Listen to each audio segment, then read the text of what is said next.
summit can help ensure that artificial intelligence charts a course that benefits humanity and bolsters our shared values.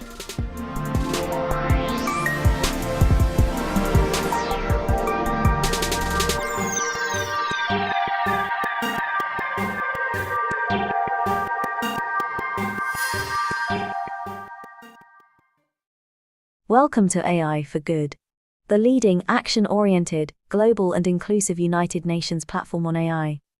Organized by ITU, in partnership with 40 UN sister organizations, and co-convened with Switzerland. The goal of AI for Good is to identify practical applications of AI to advance the United Nations Sustainable Development Goals and scale those solutions for global impact. In today's session, we're counting on you to use the live video wall feature to ask questions and post comments to help create an engaging discussion. We encourage you to stay until the end to chat, connect, ask questions, and network with our distinguished panelists and world-class AI experts in the neural network. It is now time to kick off the session and welcome our first speaker. The floor is yours. So thank you, Anna. Hello, everyone. Good morning, good afternoon, and good evening from me as well. I'm Guilherme Martinez Roba from the International Telecommunication Union, and I would like to welcome you all for joining today's AI for Good Innovation Factory session, Meet the Robots, Robotics for Good Startups, Advancing Sustainable Development, organized by the ITU. So the Innovation Factory is a program that was launched in 2020 under the flagship initiative AI for Good. And it originally started as an online pitching platform for startups. And this year, it has been upgraded and as a more like an accelerating program. And we help startups grow and scale their innovative AI solutions to achieve the SDGs by providing various business opportunities, mentoring services, matchmaking with potential investors and partners, cash prize, etc. And today, I'm delighted to introduce the last Robotics for Good Innovation Factory event of this 2022-2023 edition as part of a series of global startup pitching sessions to find the most promising AI and robotic solutions to solve sustainable development challenges. And the winner of this session will be invited to the Robotics for Good Grand Finale in May 2023, and so next month, and will receive a VIP and exhibition booth for the AI for Good Global Summit in Geneva, 6-7 July, in Geneva. And through the year, the winner will also be supported to grow and scale up through the help of our judges, partners, accelerators, incubators, and so on. So, and especially in today's session, this is organized in partnership with KUKA, AI for Good supporter, and thanks to this partnership, we were able to meet very interesting robotics startups helping to advance the SDGs. Also, through this partnership, the finalists today will have an opportunity to get a cash prize of 20,000 Swiss francs and mentorship sessions from our partner KUKA. So now let me kickstart today's session. So before we look into today's startups, I would like to introduce our esteemed panel of judges. So first of all, we have John Walsh. He's the founder and CEO of Red Summit. We also have Sandra Scaff. She's the Senior Alliances and Ecosystem Manager and NVIDIA. And we have, of course, as well, like Hiroaki Kitano. He's the CEO of Sony AI, and Pascal Fang. She's the chair professor at the Department of Electronic and Computer Engineering at the Hong Kong University of Science and Technology. So I would like to ask you first, questions to our judges. So Sandra, what will you be looking for today? Hi, thanks, Guillaume, for the question. I'm very excited to be here today and hearing all the startups and what they're doing with robotics and the impact on sustainable development. Particularly, I'm looking for essentially having really great technology, since I'm a technologist at heart. So I'm looking for understanding how AI and robotics are actually being applied in the products and that the startups are pitching today. And I'm looking forward to hearing about that. Okay, that's great. And Hiroaki, I would like to ask you how you think robots and AI can really help the population. Yeah, I think it's a really interesting time because all the range of technology that we use for the robotics have been much advanced recent days. So we can actually think about the really challenging and the practical solution for the broader area in the society. And together with the AI, particularly for the deep learning and then the generative AI, we should be able to put quite substantial intelligence which was unthinkable before. And then together, I think it's just a matter of the entrepreneur's creativity to be able to find the high impact solution to the global sustainability issues. I'm looking forward to see interesting proposal that is scalable and that is viable as a business and which going to have like a long lasting impact to the society. That's great. Thanks a lot, Hiroaki. And now I would like to ask John, why do you think it's so important for us to explore these startups and give them like this kind of platform? Thanks, Guillaume. To me, I work with hundreds of startups over my career and worked in large companies. And at the end of the day, companies have to be viable, scalable. They have to have a good revenue model. The market needs to be ready for their technology. So I think combination of the technology, I'm an electrical engineer from training, but a businessman as well. And so I really want to make sure that I think this channel and this ability to enable companies that are in the early stages to think through their strategy, help them be successful, get the investors, the right brains around them to be successful is so important in today's world. So I'm really excited about the session today and looking forward to seeing 3 great companies. Great, John. So I think now, I don't know if we have Pascal connected. I think I would like to excuse her. And so I would like to thank a lot all our juries today for taking your time and being here. And I'm so happy to see like this such amazing panel of judges. And I would like to remind the audience that you can leave your questions in the AI for Good Neural Network chat room, and we'll be answering them like during the Q&A session section part of this pitching session when the judges will be making their final decision. So now I would like to introduce our first team today. Their name is Cycle Wash, and now you'll have 5 minutes to pitch, and this will be followed by 10-minute Q&A with our judges. And I will let you know when 1 minute is left. So now I would say the 5 minutes start now. Hi, everybody. My name is Sachin Kumar. Can you see me on the camera? Yes. And you are invited to share your presentation now. Okay. So are you able to see the presentation? Yes. All right.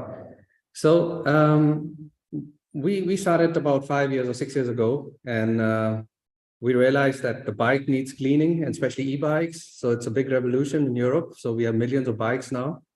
And I know in Japan and in Korea, Taiwan, there are a lot of e-bikes, and there was no easy way to clean them. So that was the initial idea. The company itself, it's about recycling. So we recycle and reuse water. So that's at the core of what we do. So that's why the sustainability aspect comes in. And I would like to show you that we began with a manual process, semi-automatic, and then we built a robot, which is the professional machine. So basically, for cleaning, you need a lot of water, a lot of equipment, and you discharge a lot of chemicals, and actually it all drains down into drinking water, right? And so if we can reduce the amount of water being used and discharging chemicals, it's actually going to be really good for the environment. And in fact, we also use solar power, clean energy, also to run the machine. So we had to really see how we do that, but we managed to do this. And this is really like a history of it all began. So it started in my garage or on my terrace, and then going on the streets and asking people, hey, do you want to wash a bike? And they found this is a wonderful idea, and we charged €5. And so and then we kept developing the machine and made them really automatic. Yeah. And then we have a complete solution. So it's about biological cleaning agents. We have all kinds of machines which are half automatic, but also full automatic. But of course, it's a price factor. So the more automation means also more expensive machines. So anyways, we have a beginner's model, which is like, people can just get. It's manual, but then we have a fully automatic AI-supported machine. And we are a successful company. So we are profitable since 2 years, and we have over 200 robots in 19 countries already established. And the design is also very, very important for us. So you can see it's a uniform design, and we use a modular platform. So it's really cool to scale this. I believe just in Germany, there is a demand for 15,000 units. And I think there is a massive demand since the e-bikes are there and they're getting repaired, and every serviced bike needs to be cleaned. So it's a really simple logic.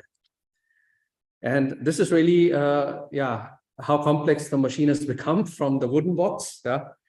And just to give you an idea, it's literally a car wash built to compact size. And also we had so many other things about the ergonomy, about the cobot idea, so that the people are able to use it 24/7 without an operator safely. And also the fact that the bikes are really, really complex. So there can be kids' bikes and there can be all kinds of different types of bikes. And that's where the AI comes in. Just to give you an idea of, we basically place this everywhere around the world, and some examples of how these machines are operating without operators for self-use. So, and this is Switzerland, in Basel, this is in Germany, Stuttgart. So we have really, really nice installations. Yeah, and also what we're also thinking about is to create like a subscription-based model. So these things should not be so expensive. So you also have to think the acceptance of such technology, the big factor is cost as well. So we just want to make sure that we put them everywhere. And yeah, so the part of the AI is very interesting just because the bikes are very different. So we have a scan cycle, and based on the type and dirtiness of the bike, we are adjusting the cleaning process. All right. So if the bikes are not that dirty, the machine identifies it and then uses a fast wash and using less chemicals or less water. And then if it's more dirty, then we have a different set of parameters, which the AI chooses. And basically, if you take this step further, saying we want to build object cleaning, not just bikes, there could be a mobile platform for cleaning all kinds of objects. So basically, you will have a AI to identify what type of object it is, and you could actually change the cleaning method. It doesn't need to be with water. You could use lasers, you could use dry ice, you could use steam, you can use vacuum, you can suck, you can use vacuum for cleaning. So the idea for me would be to really, with your help, to make these machines affordable and also more intelligent and make them for general object cleaning. Because I think in cleaning, not a lot has changed since 50 years. So somebody built this pressure washer, which is wasting a lot of water. 30 seconds left. And using up a lot of energy, about 2-3 kilowatts of energy, and it's a total waste. And we want to change that. We want to change the way cleaning is done, and in a very compact manner. Thank you. Okay, thanks a lot, Sachin. So now we'll give the floor to the judges. So from now, you have 10 minutes to ask as many questions as you would like. And we start now. Can I ask a question? Yep. Yep. Thank you very much, Sachin, for the nice presentation. I think this is pretty impressive technology, much needed for e-bike. I have a simple question, like talking about the environment impact, like you said, like washing bike needs water and then probably use all the chemicals. For example, like in a water side, do you have any benchmark, like how much of the water use reduction you can actually expect from the this machine? Of course, like I understand there's variability on the dirtiness, but like if you compare with like a manual to the what you propose, what is the environment impact in terms of water, saving the water use? 1 liter of water in our machine after recycling, and typical wash of 3 minutes uses 60 liters of water going in the drainage. Okay. Thank you very much. Hi, yeah, I can go next. I have a question. Thanks a lot for the great presentation. It's really practical, I must say, to have an automatic bike wash. So I really like the idea. So my question is about the data that you're capturing and how you're essentially processing it on the AI side, right? So you have these machines and you put different sizes of bikes and so on. And so how is that AI there? Like, what's the setup from like the data capturing into the training? So we use Modbus protocol, which is like industrial machines use Modbus, and then we transfer it to MQTT and we push it onto the cloud. And then the cloud does all the calculations. We use the cloud services, and then we send this information back, and the parameters on the frequency inverters are changed based on that. And based on that, the number of times the water is being sprayed, the number of chemicals is being dosing, all of that is regulated. And sorry, I might have missed that, but what kind of sensors are you using? So basically we have optical sensors. We have also pressure sensors. Yeah, basically those are the two at the moment. So we are just beginning with the AI. All the AI processing is done in the cloud. Got it. And do you do any sort of online learning, or is it all like offline and then you do only inference at runtime? It's only at runtime. It's only during the scan cycle. So we collect a bunch of parameters, we push it up, because all of this, like I said, can become very, very expensive. And we just wanted to make it affordable and practical. And, you know, we can always make things complex, but first of all, in the end, what is the result? The cleaning result has to be great. And we are able to achieve it. And we just need to tune maybe 3 or 4 parameters, and that's it. But like I said, if we generalize this concept to object cleaning, I think we will need a whole lot more parameters, and we need much more powerful sensors in the machine. But that's something that maybe you guys can help us to scale, because I think we are onto something huge here in terms of impact for the environment alone. John here. Great presentation. Just wanted to ask a question about, I love the object cleaning idea. I was already writing down the other things you could clean, so you're already way ahead of me on that.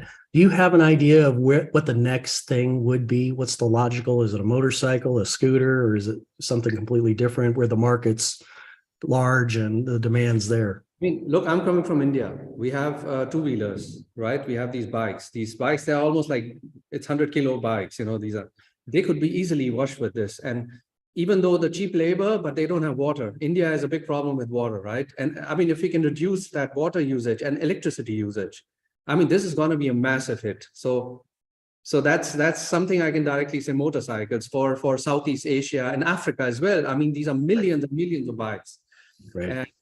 And then it could be, there are a lot of people coming to me for all kinds of skis to clean the skis for rentals, or for example, the shopping carts for supermarkets need to be cleaned. Beds in hospitals, there are beds which are everything is being cleaned by hand, and wasting a lot of water, and all of this could be actually done with our patents. We have around 4 patents, and this compact idea of the machine where you can put it anywhere and plug and play. And I think with this, with the help of robotics, with more manipulators or pick and place, and also using profiles, basically, and using different methods, cleaning methods. So the AI can pick up the profile. And what can happen is that during the cleaning process, you realize areas which could be cleaned better with steam, whereas the others could be cleaned with water. So you could be much faster. Basically, you can have a much faster turnaround times. So this could be the next big thing, you know, I mean, and it's needed. You know, there is a real demand for this, you know, everywhere around the world. Oh, absolutely. No, I've lived in Asia and Europe and been in Denmark, world capital of bicycles. So, and lived in Germany too. So I just want to show you how we build. I mean, these are our machines. So they are all so this is our assembly. So all of these are going to go somewhere in the world right now. So fantastic. Thank you. No, great feedback. We can begin with the bike cleaning. Of course, there's a demand, but I think as we grow this product, this could become, yeah, I would say in cleaning industry standard, you know, just like the pressure washer became.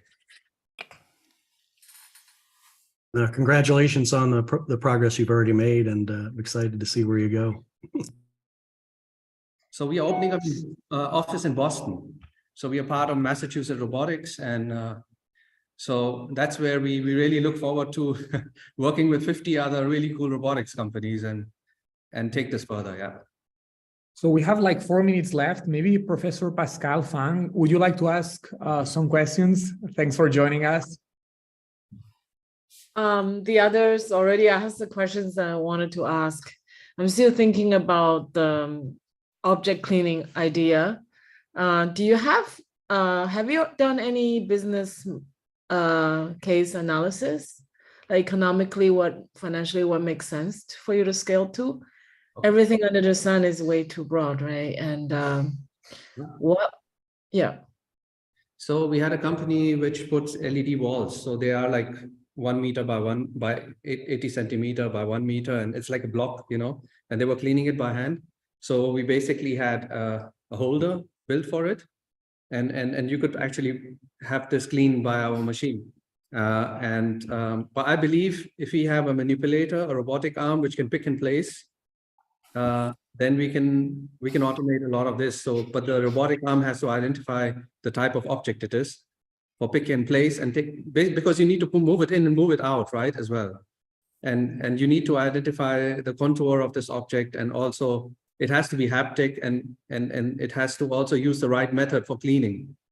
So, I mean, you can imagine cleaning doesn't mean just with water. Cleaning also means vacuum cleaning, right? So you suck, or dry ice, or laser, or ultrasonic.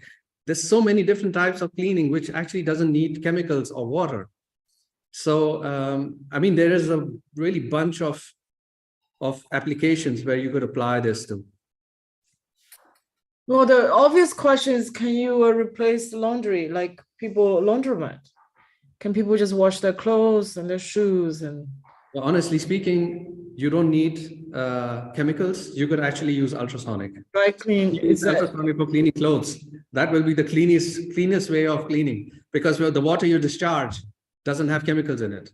But it's just that companies don't want to innovate. They're producing this stuff for 50 years and they just want to keep using it and just put some more electronics and more displays. But in the end, it's about water and chemicals and churning, and nothing much is happening there, And we can change a lot. I mean, we can say, okay, we don't even want to use water, because water is going to be so expensive. It will be the price of oil eventually. There are going to be wars on water.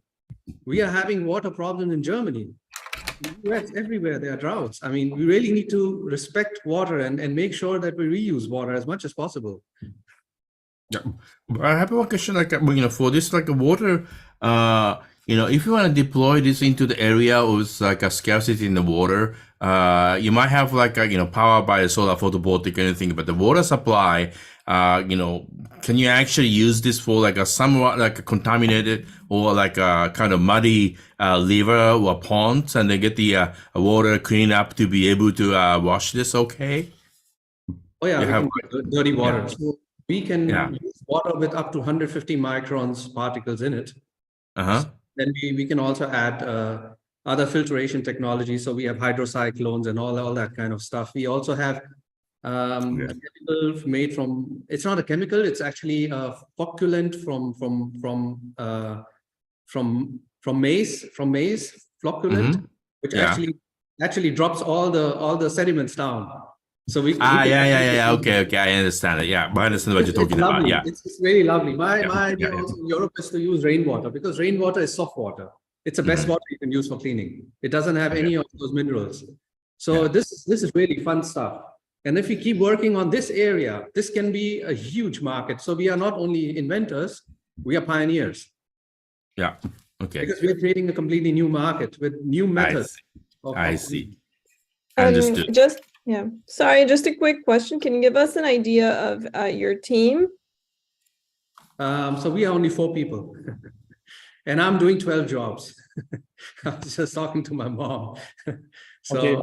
But it's fine. I mean, we are fine with that at the moment. But obviously, we want to grow. And actually, we have a company in India producing all the metal parts. Then we have a company in Germany, and now we have a company in Boston. So, I mean, we have big plans.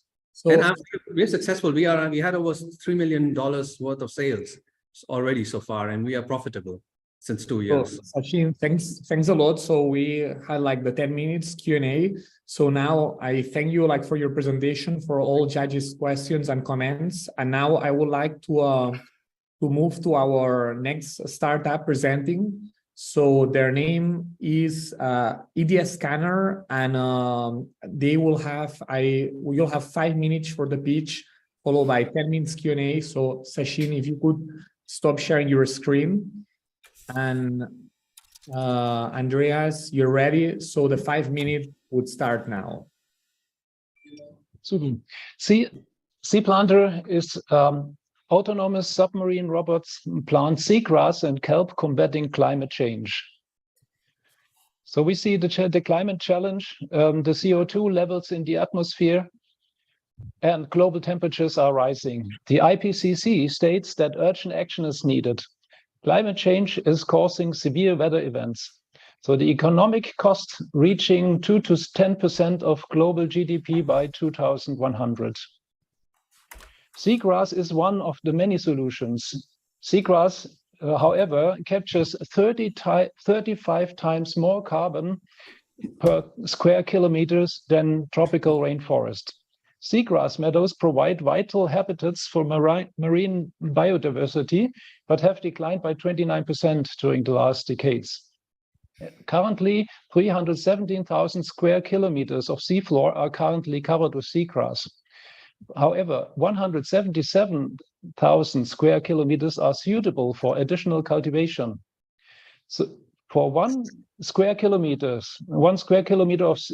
seagrass is capturing 5 kilotons CO2 per year. So in total, there could be 885 million tons CO2 retrieved per year. Right now, diving schools and diving centers are manually planting seagrass. And we calculated if you did that manually, divers would need more than 500 years to plant seagrass in the scale. So what we are developing is a solution that is 50 times more efficient. Robots will use AI, artificial intelligence, sensors and cameras to navigate and identify areas for planting. Seagrass seeds will be planted using a specially designed mechanism and pattern, and the robots will monitor the growth and health, providing data for future planning. And with 200 autonomous robots, we are able to do the same as 10,000 divers, but not in a 500-year time, but in 10 years. The market size, with the capture rate of 885 million metric tons of carbon dioxide per year, and with CO2 emission prices to be expected to increase in the next years, and with the current price of $10 per metric ton, the economic potential behind that is $8.85 billion per year. So with the total cost, the 200 autonomous underwater vehicles will cost a couple of $100 million. There will another cost in the seed procurement. Preparation costs vary depending on the quantities of the species of seagrass seeds required. And there will be additional cost in certification and operational cost. So we calculate right now with the total cost of $5 to $7 billion per year. We have partnered with companies who have specialized know-how. One company is Unleash Future Boats, which has developed autonomous electric-powered stations that help our sea planters navigate, operate, and deliver electric power. They are above the sea level.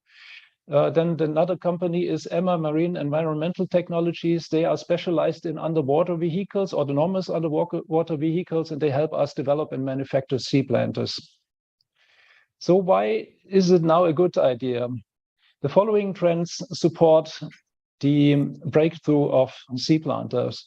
First of all, there are latest research that is showing cultivation is possible. Then we have the progress of powerful artificial intelligence image recognition and of advanced autonomous robotics right now. And immediate action combating the climate crisis is required. The team, my wife, Melanie Stütz, is CEO of Idea Scanner Software as a Service. This is the company that developed the idea together with a client of ours that helps improve business ideas with artificial intelligence. She is a successful AI entrepreneur. She is advisor for women in AI and robotics. Amongst others, she is advising the MIT, for example. And she was awarded as one of the top 50 thought leaders by a global AI hub. Myself, I'm a serial entrepreneur. I'm currently managing director of Idea Scanner Expert as a Service. I have built several awarded IT companies in the past. I have been able to sell my first companies after 18 months with a revenue of 2 million euros. And I've built up a second company to 10 million euros in 24 months. I'm holding several patents. I built a partner network for Sea Planter during the first world tour in the flying car. And I'm an investor and mentor with the Founder Institute. Sea Planter the concept has already been featured in the Innovators magazine as one of the 50 big ideas for removing 1 gigaton of CO2 from the atmosphere. Yeah, and that's the finish of my presentation. Please ask your question, and if you want to contact me, here are my contact details. Thank you. So thanks a lot, Andreas, for your presentation. And now we'll start 10 minutes. Judges, feel free to ask your questions. Thanks. Okay. Hi. Question. Thank you very much, Andreas, for this is an exciting idea for like an interesting use of underwater, vehicle. So for all the kelps and all the plants. What is actually, you mentioned the reason why you have to really plant, I mean, why they actually eroded, why they actually, we got the lost biodiversity underwater out there. Yeah, there are a couple of reasons. Maybe the most important reason is that the oceans are more and more warming up. This is one important reason. And another reason is that fertilizers are coming from the rivers into the ocean. Yeah. And the fertilizers, they increase the growth of algae, which reduces the light. Yeah. Seedgrass is very dependent on sunlight. So it only grows in a depth of 10 to 15 meters. And during the past decades, the depth where seagrass can be found is getting lower and lower. So it's more shallow water. Okay. And our objective is to help and encourage seagrass to grow back the areas that has been lost during the past decades. I see. Well, so like in a way, like unless you actually remove the conditions or the sediment or like all the chemicals coming in, you really have to find the new location for the seagrass to be implanted so they can actually stay and grow. Because like even if you actually implant the seagrass in the area that is not suitable, and you will not be successful for that. Like so, that kind of like a measurement, like identification, the location can be how you're gonna identify that place. Yeah, this is pretty much depending on how many activities have been successful in cleaning up the river waters, for example. Okay. When you look at the German Eastern Ocean, there has been a lot of investment, or have been a lot of investment done in the past years to clean up the river water. And now seagrass is able step by step to recover. However, this is a very, very, very slow process. This is not helping us very much in the climate crisis. So what we are doing is in these areas where the natural conditions or the living conditions are coming back, we help seagrass to expand much faster than it would be otherwise. Okay. Thank you very much. Hey, John here. Great. Love what you're doing. Just had a couple questions. One is, tell me a little bit more about your economic model. And I also think of kelp, and I grew up in Southern California and scuba dove through kelp all the time. And of course, that's harvested for a variety of reasons. So are you partnering with is there a harvest side of this as well? And tell me a little bit more about, is it just carbon credits or where are you getting the revenue from? Yeah, behind the idea of Sea Planter is a whole ecosystem. It's not only the CO2 emission rights. This is a very great upside. However, it's not the only potential. There's another potential. Seagrass is a very good utilized material for insulation of buildings, for example. There are various areas of usage where we can market products. And this is the idea as well, that we help create local markets to use the seagrass, help the fishes, for example, that are more and more losing their way to live because the fishes are decreasing. We help them to market not only the seagrass, but as well to recover the areas where fish is breeding and is growing. And so we have quite a lot of ideas where we can partly use our sales, our revenues, our income to increase the capacities on the one hand side, and on the other hand side, help the local economies. Yeah. I think like, what we like to understand is like, who's gonna pay for this machine to be operating? Actually, I saw like an answer is all the critical economic impact, which is great. But I think like what John asked, like if we are also, I want to know is like practically for the first step, who's gonna pay for this and then why? Yeah, I have, as a founder, I have gone through a lot of financing rounds in my past. So I have been able for my second company to raise 60 million euros investment capital. And I'm planning to do the same, or we are planning to do the same with Sea Planter.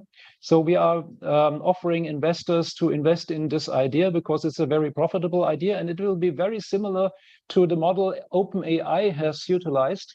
OpenAI has offered their investors the model that 50% of the profit is used to reimburse the investors and refinance their investment, and the other 50% is used for open use, for public use. So we start with the financing round and with public subsidies. Maybe this is the answer for your question, Hiroaki. Thank you very much. And now just to follow up on that, then from where does the income, the ongoing recurring revenue come from? Is it from harvesting and selling it to installation companies, to use your example? Is it people using the SaaS platform to get carbon credits where they can't make up the difference as a requirement legally in their particular operating environment? Where do you see the revenue coming from over time? The biggest potential certainly are the carbon credits. Gotcha. No, fair enough. Thank you. Got it. Hi. Thanks a lot. Oops. Oh. Go ahead. Okay, thank you. Yeah, cool idea.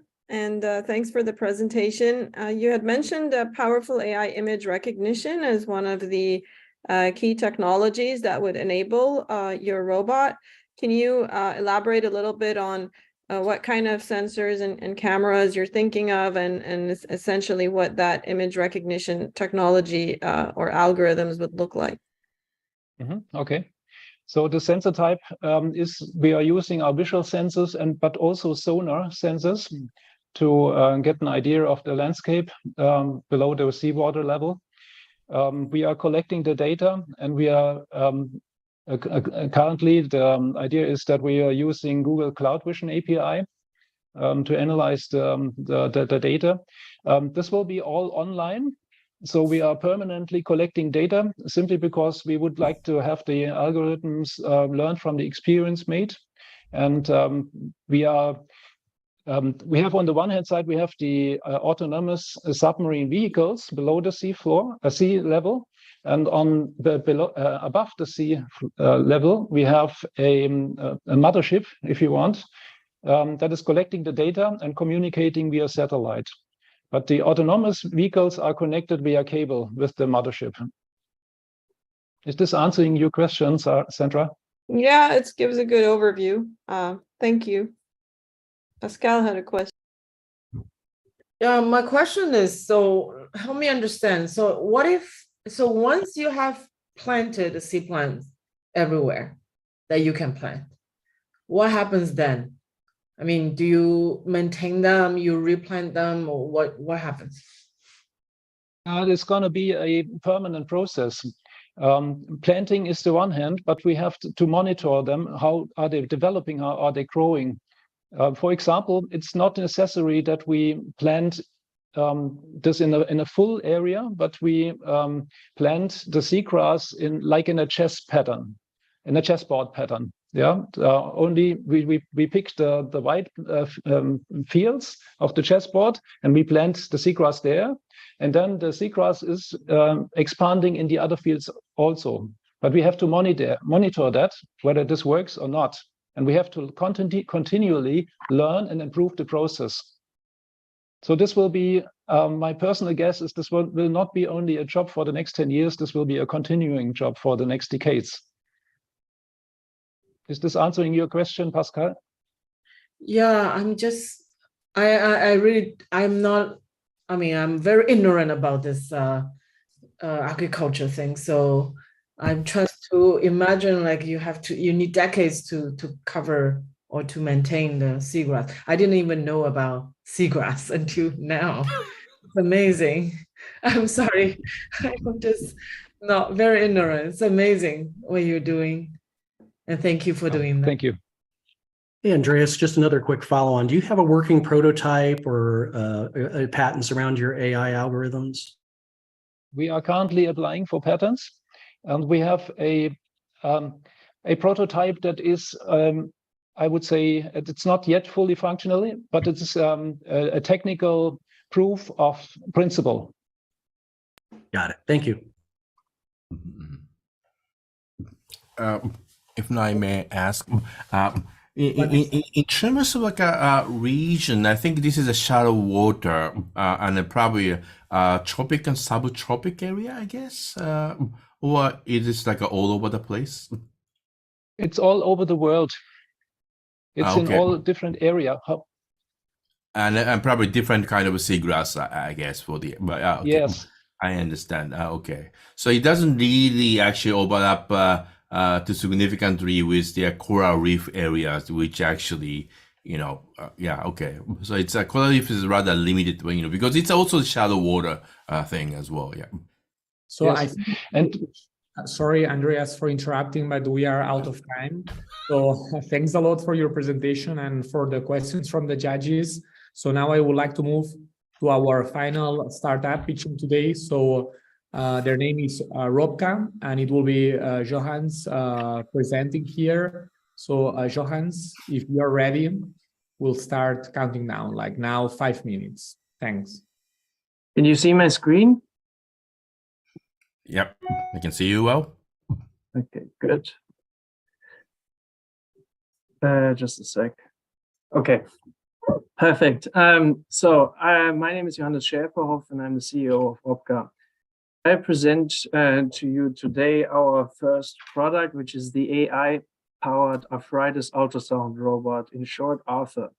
It is the world's first self-service station where a patient and a clinician, a patient and the robot can perform a complex medical exam without a medically trained person being present.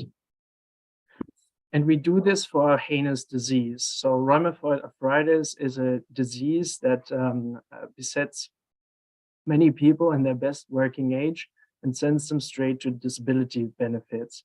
It affects women much more often than men, and therefore leads to inequality in the workspace. It is one of the heaviest disease burdens of our time. And the reason why we are doing really poorly is that we don't diagnose this disease early enough, not anywhere near early enough. 40% of patients in Switzerland recently stated that they had waited greater than 2 years for a diagnosis when the optimal treatment window is 6 weeks. So there are massive benefits to be had to diagnose this earlier and to use the available pharmaceutical products to do better. That's why we created Arthur. Arthur essentially deploys the AI and robotic elements to have unlimited attention and a strictly no holiday work policy. It works in this way that a 3-dimensional camera maps the hand of the patient, determines the optimal landing sites for the ultrasound probe. Then the robotic arm with the ultrasound probe moves in and does a sweep, just like a human would do. We then rank the images according to optimal anatomy that should be present. And then based on that, we hone in on the best target.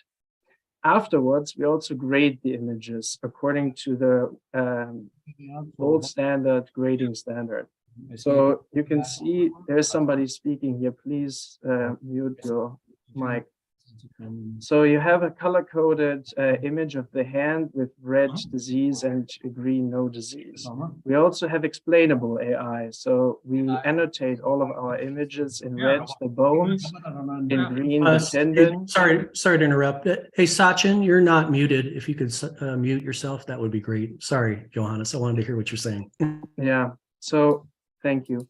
So in blue, you have the joint space, and in red, the bone, and in green, you have a tendon. And the grading system is very rules-based. So you look at swelling and then at Doppler points in the anatomy. Since the robot can hold the probe still like no human could, we can do a perfect overlay of both power Doppler and grayscale images, which no human can achieve. Since it's a chronic disease, we also automate the longitudinal data for the patient. So over time, we would expect the patient to have decades worth of data.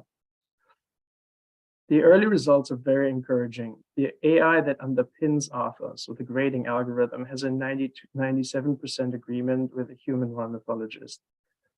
Leading light of rheumatology in Europe said we could do at least 25% more patients. We can do the whole thing 80% faster. And in a study we recently conducted, which is published and publicly available, 92% of patients wanted ARPA as part of their routine, and found no statistical difference in level of comfort between ARPA and a human rheumatologist. The solution won a bunch of awards. We won the Medical Innovation Award of KUKA in 2022, and we won all awards available for companies in the European Robotics Forum recently held in Odense. The business model that we deploy is one where we align our interests with that of the customer. Customer pays an initial fee for the technology, which is pricey, and then afterwards pays pay per use and for uptime. There have been many solutions in this field because it's a massive problem. They are all different modalities though. So they've used fluorescence, various other forms of scanning. None of them have been scientifically proven and none of them are reimbursed by public systems. So the best substitute for ARPA is to hire more rheumatologists. The way we want to roll out the solution is that currently we have test sites in Denmark where we are gathering data and doing field trials. We have interested parties in Germany and the UK, and we'll roll out afterwards into the entire world. So once we've proven this in these markets, there's really no reason to hold back with the FDA. The market for this solution is, of course, really big. And we have a great team. We have a world-class CTO, a professor in robotics and medical AI in Denmark's center or like robotic capital Odense. We have a published and peer-reviewed rheumatologist in our team, a seasoned CFO, and myself with 12 years of experience in medical devices. Thank you. Okay, thanks a lot, Johannes. And now I would like to start with the questions from our judges. So you have now 10 minutes. Thanks. John here, I'll start. I lived in Denmark for 4 years, so I'm familiar with your medical system, and it's a great place to innovate and start. What's the reception for, obviously you've won several awards. Have you been successful working with the government to get your device certified and reimbursed by the government? Is there a path to that you see? Yeah, so ultrasound is the gold standard modality. So ultrasound is reimbursed in pretty much every system, including the United States. In Denmark, we have a capitation-based reimbursement now. So you just get a fee per head that is in a hospital's region. So Denmark's slightly different. Here, the reason why hospitals want it is to reduce wait times, which the politicians hate to read about in the press. Right. That makes sense. That's wonderful. I love what you're doing. Thank you. I work in the disability community myself. I'm on the board of the American Association of People with Disabilities, so it's a big problem, and I really appreciate when you make a difference for people with technology. So thanks for that. Thank you. Thanks for the question.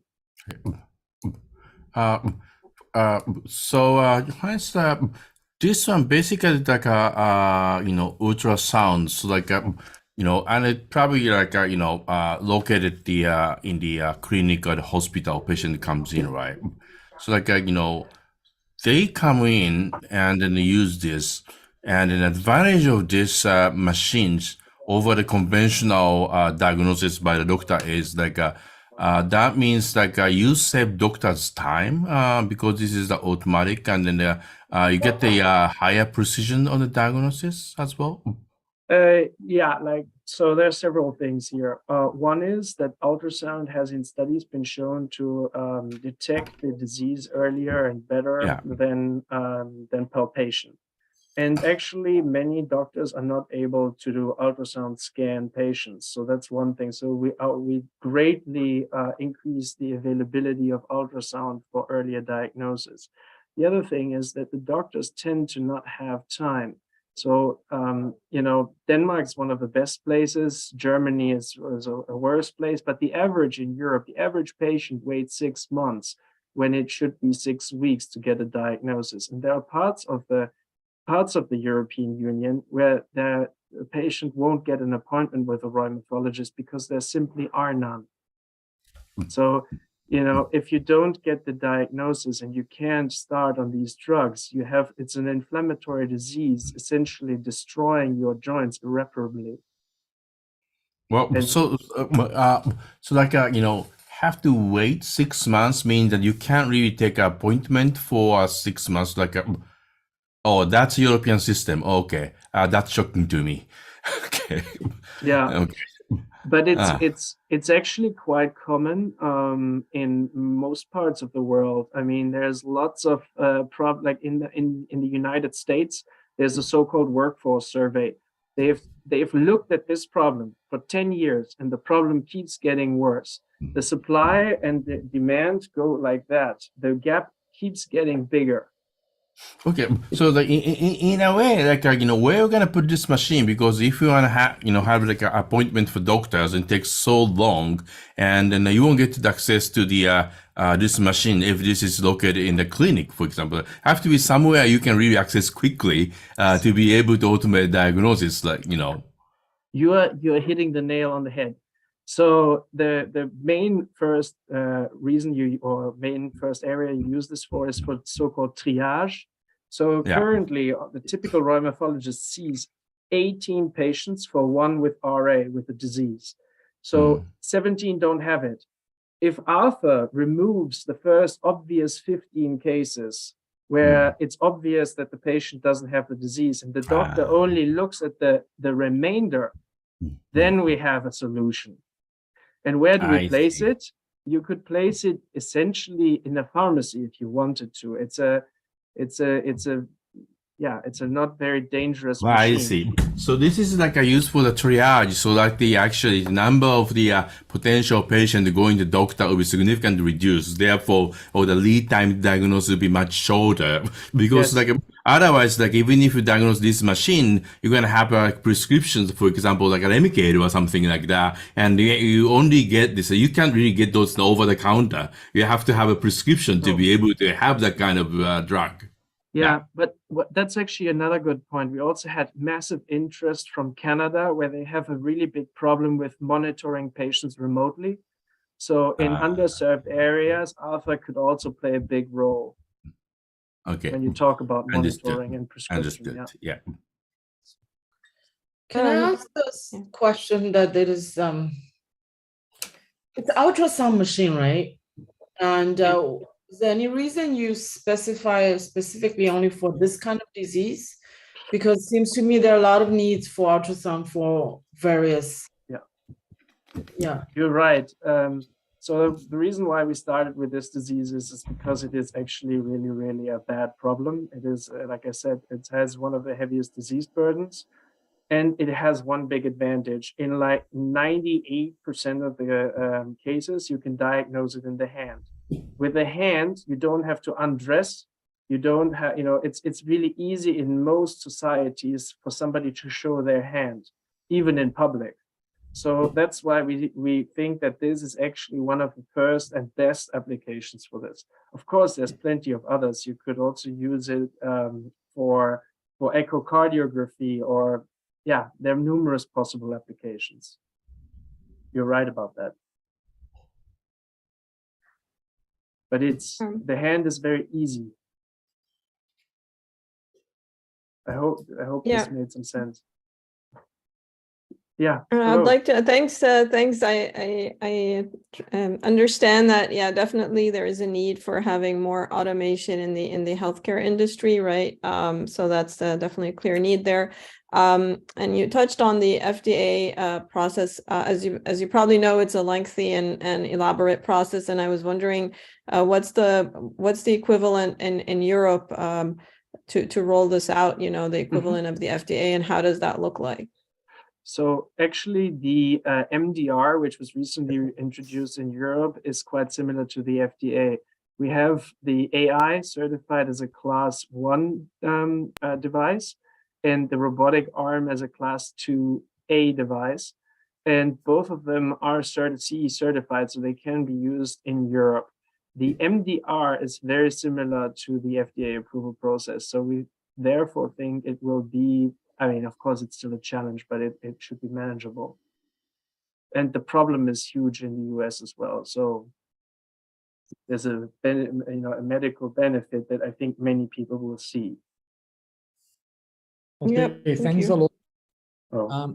Yeah, thanks a lot, Johannes, and thanks to our judges, like for these very interesting questions. So now I would like to ask our judges to connect on the separate Zoom Meet call that we have created. We have sent it to you.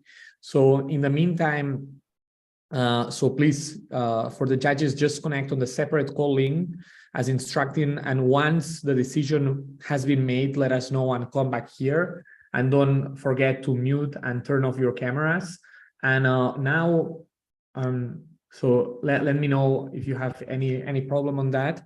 And then for the participants in this pitching session, as I mentioned, I would like to have some chats with you. So feel free, Andreas and Sachin, to turn on your cameras and mics on. So basically, I would like to ask, as I said at the beginning of the session, the winner today will participate in the Robotics for Good Innovation Factory Grand Final, and you were selected through from a really big pool of startups who apply to participate in today's session. But we'll have the grand final next month online, and the best winner, like the best team participating in next pitching session, will come to Geneva, like in the in-person event, like to pitch it in front like the 3,000 participants who will join us in person in Geneva. And as you know, the winner will get as well a cash prize of 20K and access to exclusive KUKA mentorship. So firstly, I would like to ask each of you how you would like to use this money and what would you like to achieve through this mentoring session. So really, like what would you do if you were the winner? So maybe Johannes, you would like to start? Sure.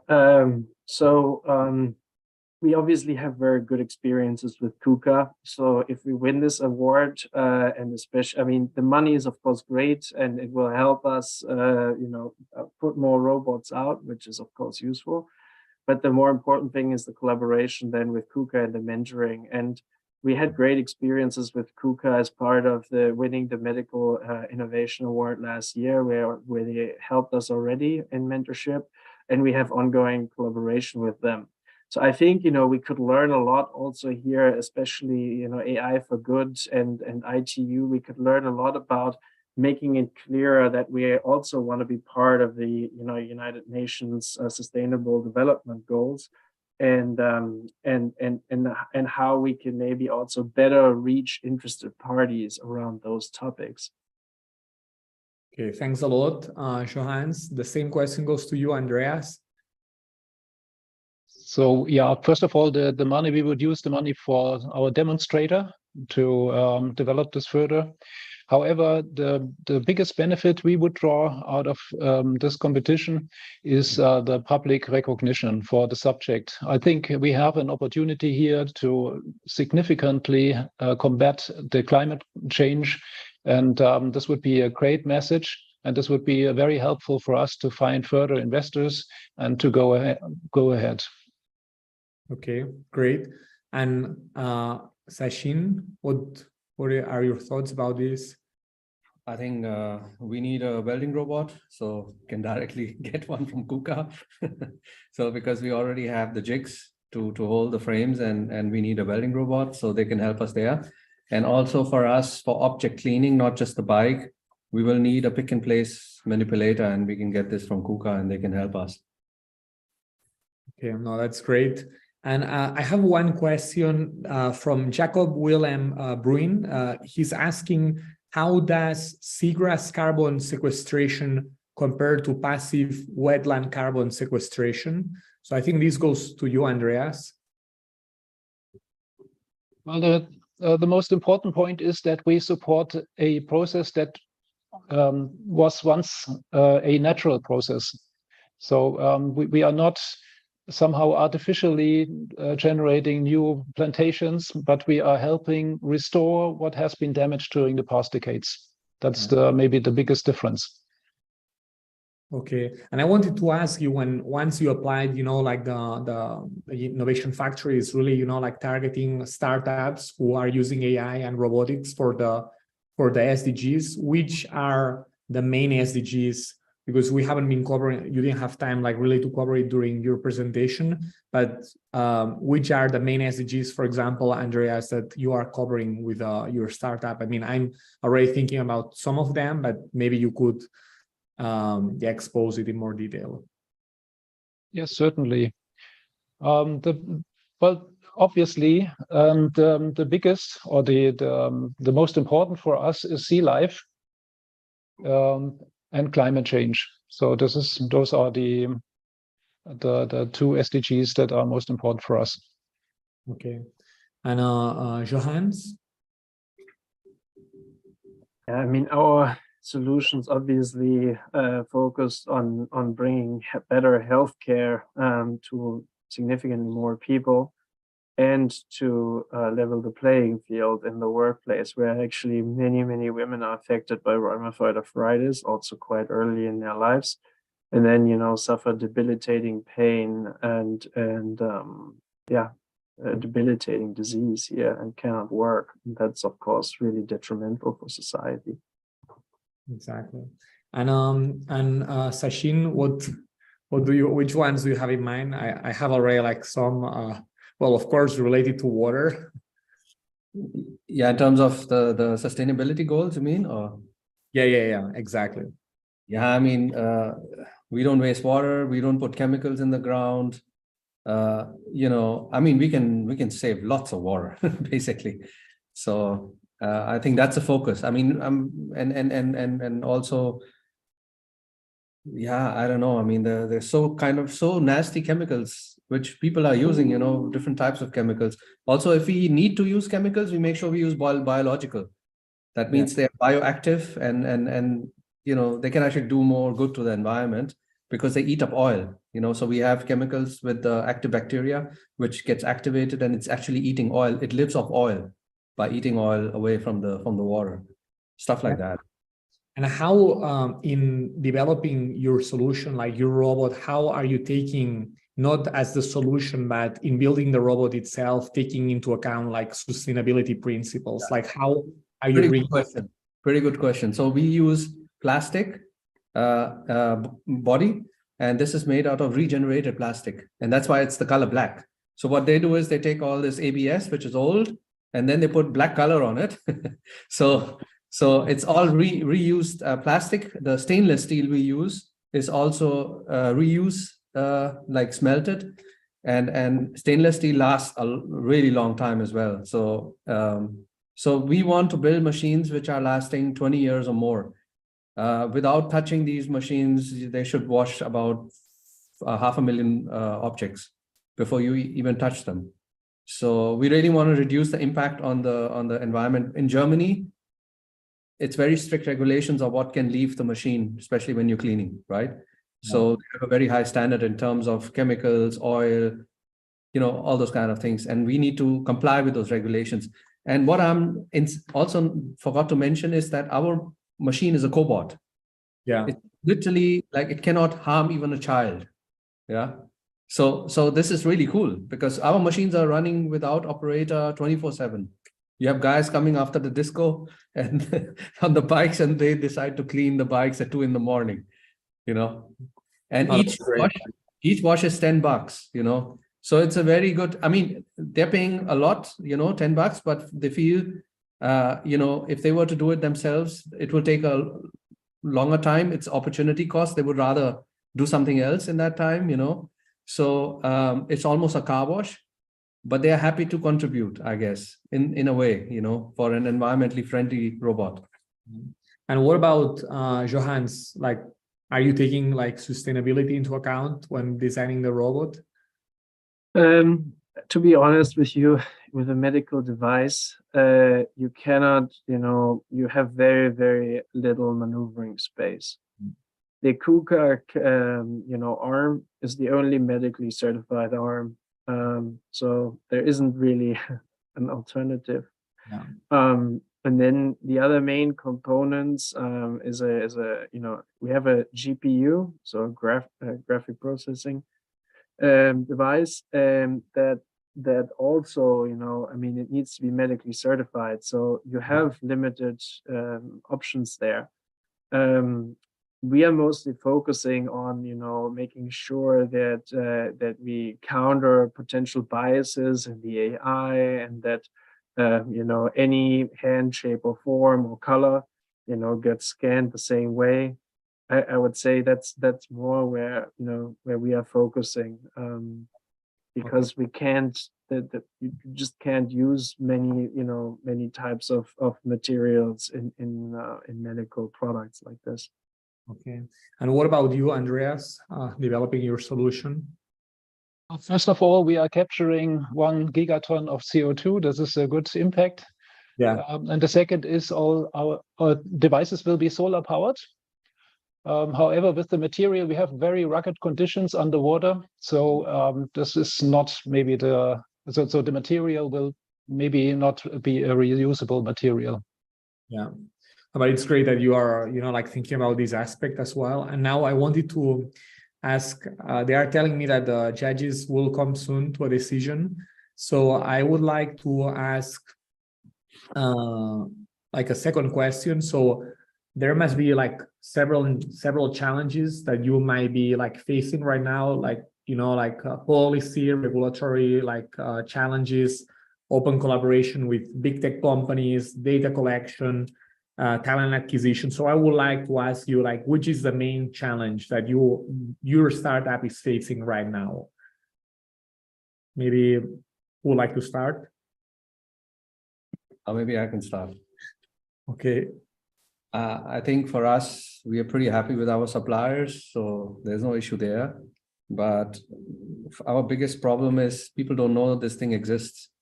And we are a small company, and investing in marketing, it's a big hurdle, right? So, I mean, so for us, it's like, okay, we can scale, it's fine. But I mean, in order to create the demand, what we do now is that we go on events and show how the machine works. But you can imagine it uses up a lot of fuel, a lot of time and effort. And so I guess the biggest challenge is really to find a partner to in terms of marketing and sales, to make this thing, you know, that people know about it. Often when we meet the people, they don't know that something like this exists, and then they're totally fascinated. And yeah, so it's really our biggest challenge to make people know something like this exists. Okay, no, that's great. Andreas, what about you? We have 2 big challenges. One is that we are really pioneers in autonomous underwater vehicles. So it's technical, not trivial what we are doing, because they have to be sustainable, they have to be independent, autonomous, and they have to be energy efficient. And this is really a tough technical challenge. And the second is the local regulations. Whenever we see there are areas of shallow water in the coastal area of a nation, we would like to plant seagrass there. We have to convince the authorities and to get the permits to help them restore what has been lost. So we see many different regulations in different countries. Okay, like good to know this. And Johannes, you're the last one, and then Yeah. yeah. So one of the challenges that we're facing right now when we are about to also enter Germany is that in Germany they use slightly different setups in the servers. So we need to change our products a little bit. And I think we will continue to face some challenges around that every country and hospital have different IT infrastructure, and we need to deal with this. And as a small team, that's of course, something that is it's not that easy. Okay, thanks a lot for like this conversation we had while our judges were making their final decision. So I think we have them back. John, Sandra, Pascal, and Hiroaki. Pascal and Hiroaki, you can turn on your cameras.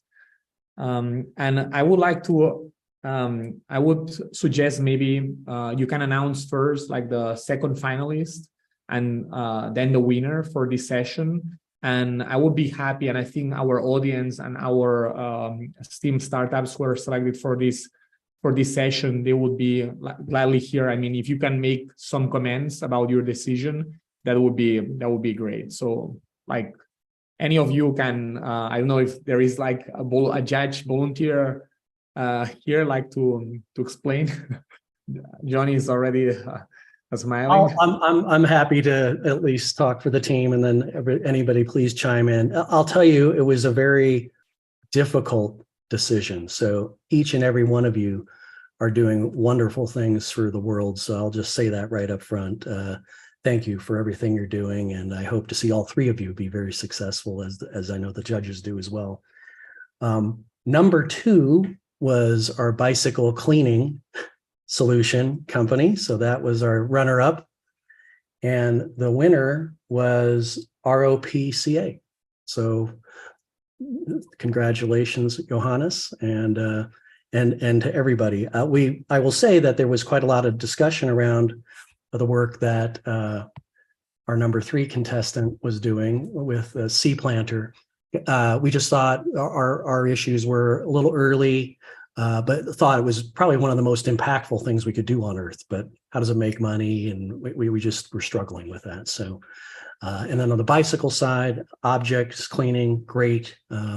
But from a practical and just ready to go and already patented and having some solutions in the market, we thought the number one was the dealing with arthritis, which is just an ongoing and growing problem, as we said. So over to any of the other judges to make a comment, but that's a summary where we ended up. Yeah, and I can comment also on the seagrass robot. I mean, that is definitely very, very exciting and fascinating, and I think would be really opening up a lot of potential opportunities, also paving a new path, right? Because we don't really have this kind of technology. But again, as John said, it's a little bit early. So if we, and definitely encourage the team to keep refining the strategies and making it a little more concrete. And I really think it will be definitely a great innovation, and that's provide a lot of impact, definitely. I would echo Sandra's comment that actually, frankly speaking, this seagrass one is the most loved, proposal among the judges. It was such a sci-fi kind of idea with the global impact.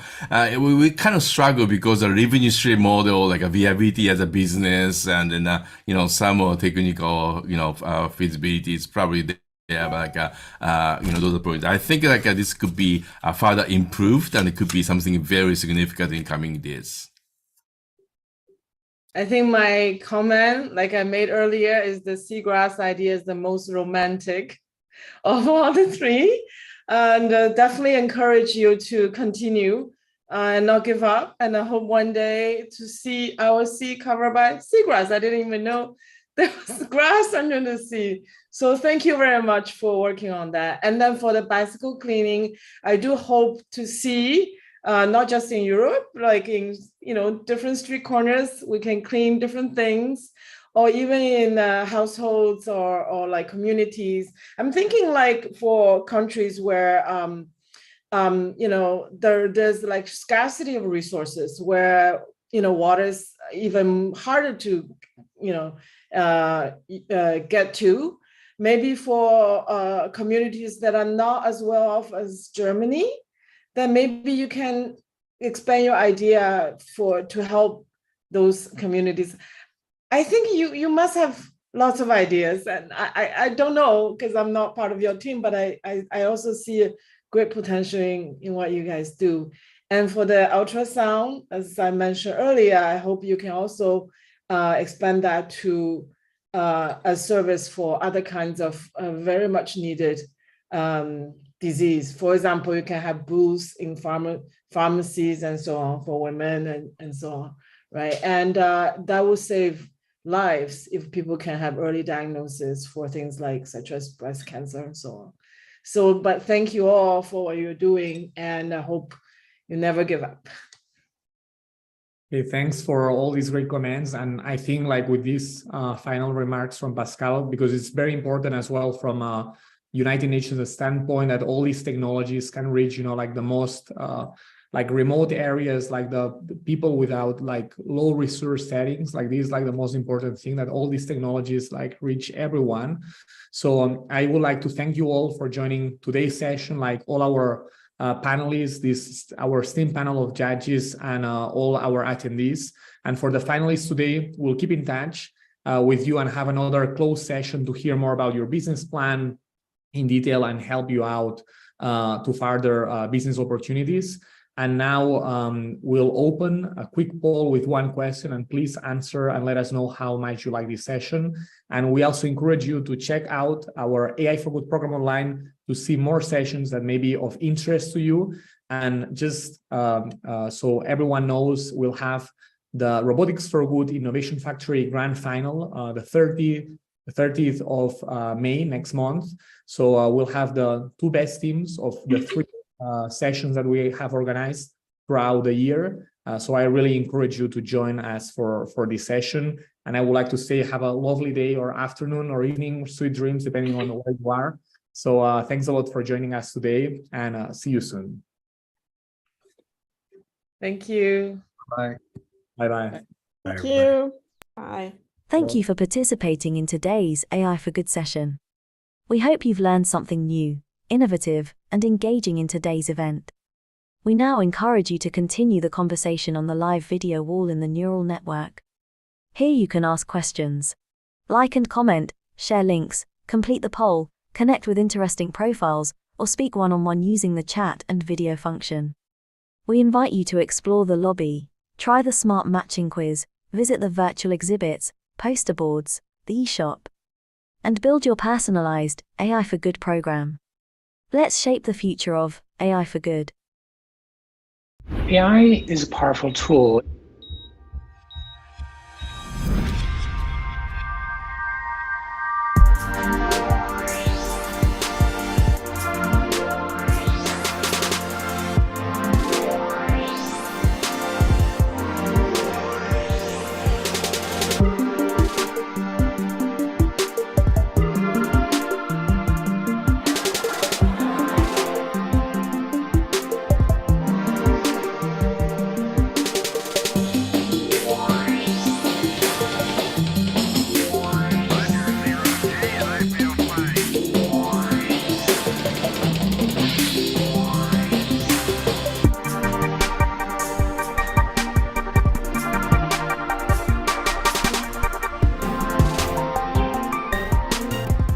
This summit can help ensure that artificial intelligence charts a course that benefits humanity and bolsters our shared values.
you.